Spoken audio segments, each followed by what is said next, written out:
Professor Kovari, thank you so much for taking the time to speak with us today. Thanks for having me. All right, let's start with, if you are able to boil down exactly what TIF is. Sure. So tax increment financing, or TIF for short, is an economic development tool that's widely used by local governments today.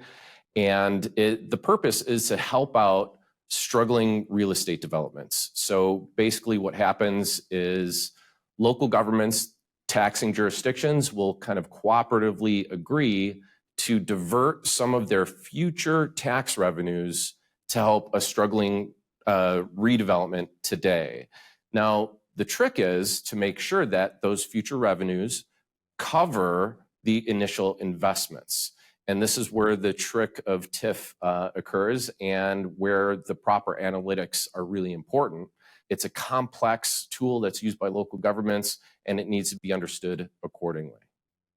When you're referencing, I guess, the money that you hope to have in the future, one main argument about TIF is that this method distorts real estate markets. What do you say? There is not a consensus on this, and I think this is what makes TIF controversial. I think there are some academics and economists that say that utilizing TIF, local governments utilizing TIF, can kind of sap economic activity and resilience from non-TIF areas. So the idea is that, well, TIF acts as kind of a distortion. It artificially inflates land values or project costs. Basically, it's the government getting involved as an actor in real estate development, which can distort the market.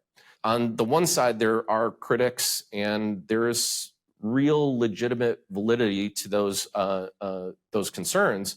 And yet, on the other hand, there are studies that suggest that TIF can be used to great effect, particularly for redeveloping environmentally contaminated or blighted properties. So there's a massive potential here for good, for communities to use this for good, to jumpstart kind of a struggling development.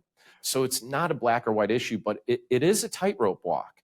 And it's important for local communities, local governments to use this responsibly, sustainably, and effectively. You bring up a really great point, because some local districts have a lot of success using this method. Others, not so much. Do we know why some seem to do so well and while others don't? Yeah, so in our last chapter of the upcoming book, we highlight best practices that are used from across the country. So if I had to boil it down to one kind of strategic talking point or one pointer, it's to do the pre-implementation planning. Collect the data, usually through a formal TIF application process.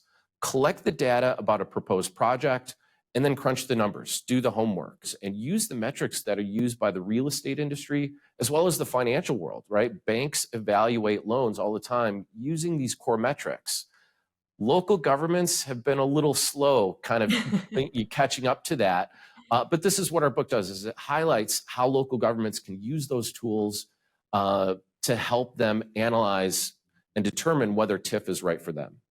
Wonderful. Well, thank you so much for your time today. And thank you for taking this highly complex issue and boiling it down into layman's terms for us today. Certainly appreciate it. It's been great talking with you.